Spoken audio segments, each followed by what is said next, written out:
Жолдасым бар, жұмыста бір жігіт кешке ужинға шашлық жеуге шақырды, барайын ба? Сонда сіз өзіңіз ойланбайсыз ба? Менің күйеуім, бала шағам бар. Неге мен бөтен бір жігітпенен кафеге баруым керек, онымен шашлық жеуім керек деген сияқты ойланбайсыз ба? Сіз өзіңіз де бара аласыз ғой, өзіңіз де шашлықты ала аласыз ғой, былай айтқанда. Если ол нормальный жігіт болатын болса, түсінігі бар жігіт болатын болса, күйеуі бар әйелге бұндай әңгіме айтпайтын еді. Түсінесіз ба? Оның ойы арамы болып тұр. Сіздімен пиірісі болып тұр. Түсінесіз ба?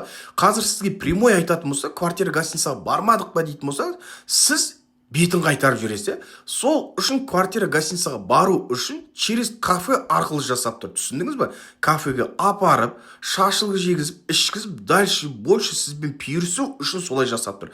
Атак ол сізді ойлап тұрған жоқ. Қой, бұл барып шашлық жеп алсын деген сияқты ойлап тұрған жоқ, тек қана пиірісуді ғана ойлап тұр. Түсіндіңіз ба?